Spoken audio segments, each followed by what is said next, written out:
তো সকালে ঘুম থেকে উঠে আমি সেকেন্ড যে ধাক্কাটা খাই সেটা হচ্ছে বাংলাদেশ ইউএস এর কাছে হেরে গেছে। ফার্স্ট যে ধাক্কাটা খাই সেটা হচ্ছে ইউএসএ ক্রিকেট খেলে। আই মিন ইউএসএ যে ক্রিকেট খেলে আমি এটাই জানতাম না।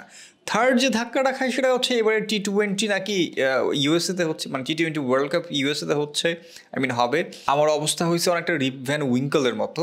আমি লাস্ট ক্রিকেট খেলা দেখছিলাম হচ্ছে 2016 অথবা 2017-তে, মানে একদিন দেখতেছিলাম, তারপর দেখলাম যে বাংলাদেশ হেরে গেছে। হেরে যাওয়ার পর আমি যে ডিসিশনটা নিলাম সেটা হচ্ছে, মানে এই যে আমি সকাল থেকে এরকম একটা ম্যাচ, কোনো একটা ম্যাচ আমি দেখছিলাম যে ধরেন সকাল থেকে নিয়ে আমি রাত বা সন্ধ্যা পর্যন্ত আমি ম্যাচ দেখছি। তো এই যে সকাল থেকে নিয়ে সন্ধ্যা পর্যন্ত ম্যাচ দেখার পর, মানে ওইটা ওয়ানডে ছিল, দেখার পর দেখলাম যে বাংলাদেশ হেরে গেছে এবং খুব বাজে ভাবে হয়তো হারছিল। তারপর আমি ভাবলাম যে শেট, আমি এই যে সকাল থেকে নিয়ে বসে এই যে সন্ধ্যা পর্যন্ত আমি দেখলাম, মানে আমার নিজের লাভটা কি এখানে? পরে দেখলাম যে total West of time waste করলাম। সো এরপর থেকে হচ্ছে আমি প্রবলি 16 অথবা 17-এ আমি খেলা দেখা, মানে ক্রিকেট খেলা দেখা ছেড়ে দিই। মানে নট নেসেসারিলি যে বাংলাদেশের খেলা, আমি পুরো ক্রিকেট খেলাই দেখা ছেড়ে দিই। ফুটবলও দেখা হয়েছে বাট ক্রিকেটার দেখা হয়নি। আমার মনে হচ্ছে যে এত লং টাইম ধরে আসলে টাইম ইনভেস্ট করা মানে অনর্থক মনে হয়েছে আমার। আরেকটা কারণ হতে পারে, ঠিক 2016-17-এ আমি সিরিজ দেখা স্টার্ট করি। মানে মুভি আগে থেকেই দেখতাম বাট ওই টাইমটাতে আমি সিরিজে অ্যাডিক্টেড হয়ে যাই, প্রচুর পরিমাণে সিরিজ দেখি, সারাদিন সিরিজ দেখতাম। সো যেহেতু ওইখানেও একটা টাইম দেওয়া লাগে, ইনভেস্ট করতেছি, ভাবলাম যে এত টাইম তো আর পসিবল না একজনের পক্ষে। এই যে আজকে আমি ফার্স্ট টাইম মিম দেখলাম, তো অনেকে বলতেছে যে বাংলাদেশ ইউএসএর কাছে হেরে গেছে। সো আই থট যে অনেকে হয়তো সার্কাজম করতেছে, মিম জাস্ট বানাইছে। পরে দেখলাম যে না, ইটস ট্রু।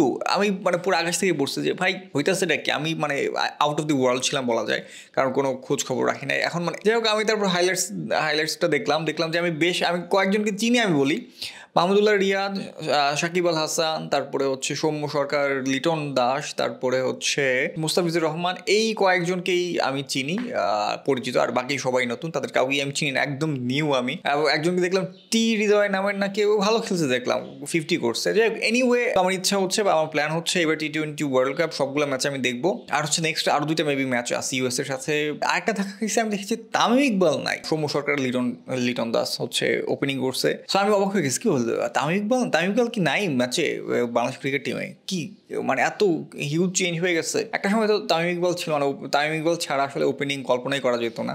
মুশফিক ছিল, মুশফিক কোথায়?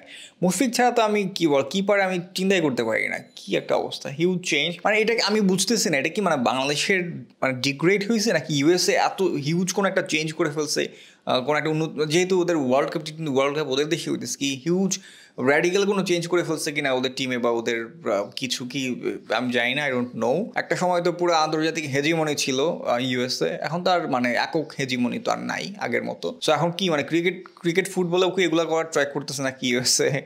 যাই হোক, ওয়েলকাম ইউএসএ। হ্যাঁ ঠিক আছে, এখানেও হেজিমনি ক্রিয়েট করে দাও। যাই হোক, আম ব্যাক টু ক্রিকেট। একটা হিউজ গ্যাপ নিলাম, কত 7 বা 8 ইয়ার্স একটা গ্যাপ।